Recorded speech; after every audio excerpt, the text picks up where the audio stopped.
আসসালামু আলাইকুম, ওয়েলকাম করছি নতুন একটি ভিডিওতে। আশা করছি সবাই ভালো আছেন। আজকে আপনাদের সাথে শেয়ার করব বাবা পিঠার রেসিপি। শুকনো চালের গুঁড়া দিয়ে তুলতুলে নরম বাবা পিঠা কীভাবে তৈরি করা যায়, আজকে আপনাদের সাথে সেটাই শেয়ার করব। এখানে নিয়েছি নারকেল, মেশিনে ভাঙানো চালের গুঁড়া, আর নিয়েছি গুড়,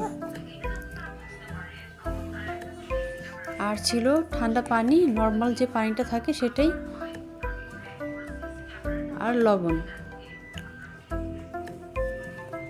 এখন চালের গুঁড়াটাকে অল্প অল্প পানি দিয়ে মেখে নিতে হবে।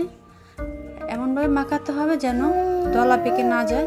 অল্প অল্প পানি দিয়ে এবং স্বাদ মতো লবণ দিয়ে এটাকে জর্জরা রেখে মাখাতে হবে, যেন আমরা যে মোয়া বানাই মোয়ার মতো যেন মুট করে যেন মোয়া হয় এবং একেবারে যেন দলা পেকে না যায়।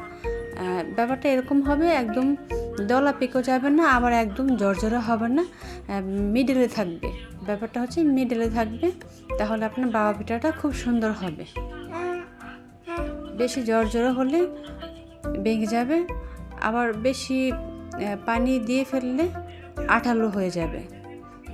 তো এই জিনিসটা খেয়াল রাখতে হবে যে অল্প অল্প পানি দিয়ে তারপর বানাতে হবে। বাবা পিঠা বানাতে গিয়ে খুব একটা অসুবিধার মধ্যে পড়ে গেছিলাম। সেটা হচ্ছে চুলার মধ্যে সব কিছু সেট আপ দেওয়ার পর সব রেডি করে ফেলছি এবং চুলাও অন করা হয়ে গিয়েছিল। হঠাৎ করে চুলার যে লাইনটা দেওয়া থাকে, যেমন প্লাগটা লাগানো, সেই প্লাগটা হঠাৎ করে নষ্ট হয়ে গিয়েছে। চুলা যে এখন অন করব, এই ধরনের চুলাগুলোতে কিন্তু সরাসরি বোর্ড থেকেই লাইন দিতে হয়, আর খুব দামি মাল্টিপ্লাগ হলে তাহলে হয়তো ব্যবহার করা যায়। তো ওই মুহূর্তে আসলে সিচুয়েশানটা এমন হয়ে গিয়েছে, একদম নড়বড়ে। যাই হোক, চুলার মধ্যে আমি পানি বসিয়ে দিয়েছিলাম। আপনারা যে পরিমাণে বানাবেন সেই পরিমাণটা দেখে হাফ কেজি পানি অথবা 1 কেজি পরিমাণ অনুযায়ী পানিটা পাতিলে দিতে হবে, তাহলে খুব সুন্দর হবে। তো মাখানো চালের গুঁড়াটাকে একটা চালনির সাহায্যে আমি এইভাবে চেলে নিচ্ছি। আমার মনে হয় অন্যান্য পিঠার তুলনায় বাবা পিঠাটা খুব ইজি। যদি নারকেল এবং গুড় এবং গুড়ি, এই 3টা আইটেম যদি কাছে থাকে খুব একটা সময় লাগে না।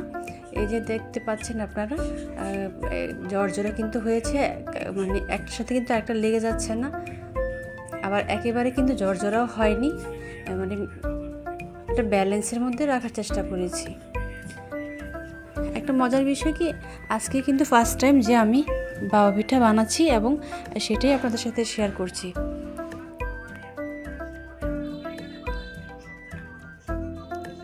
পরবর্তীতে আমি আবার গ্যাসের চুলায় নিয়ে এসেছি অন্য একটা চুলাতে, এবং সেখানেই আপনাদের সাথে দেখানোর চেষ্টা করব যে পিঠাগুলো কেমন হয়েছে।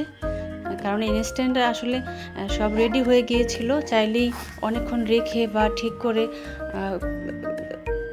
বানানো সম্ভব হচ্ছিল না। কারণ বাবা পিঠার একটা ব্যাপার হচ্ছে, চালনি দিয়ে চেলে মানে রাখাও যাবে না, আবার বেশিক্ষণ হয়ে গেলে এটা নষ্ট হয়ে যাবে। তবে একটা জিনিস আপনাদেরকে একটা টিপস দিয়ে দিই, সেটা হচ্ছে পানি দিয়ে যখন মাখাবেন এমনভাবে মাখাতে হবে যেন পরবর্তীতে কোনো সমস্যা হলেও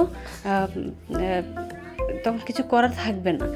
এজন্য যা করার আগেই সুন্দর করে মাখাতে হবে এবং বুঝে শুনে মাখাতে হবে, যেন খুব একটা জর্জরও না থাকে এবং খুব যেন দলা পেকেও না যায়। ব্যালেন্সের মধ্যে রেখে তারপর বানাতে হবে। তো এই তো আমার মেয়েকে প্রথম পিঠাটা বানিয়ে দিয়েছিলাম, সে খেয়ে বলেছিল যে খুব ভালো হয়েছে। এবং সবসময় আমার মেয়ে আমার খাবার দাবার বা যে কোনো কিছুতেই সে সবসময় পজিটিভ কমপ্লিমেন্টে দেওয়ার চেষ্টা করে। তো আমি যদি একটা 3 পিস পরি বা একটু সাজুগুজু করি বা একটা খাবার রান্না করি, সে সবসময় আমাকে ইন্সপায়ার করে যে খুব ভালো হয়েছে। তো এই ছিল পিঠা। কেমন হয়েছে অবশ্যই কমেন্ট করে জানাবেন। আশা করছি আজকের ভিডিওটা আপনাদের ভালো লাগবে। তো এখানেই বিদায় নিচ্ছি। আল্লাহ হাফিজ।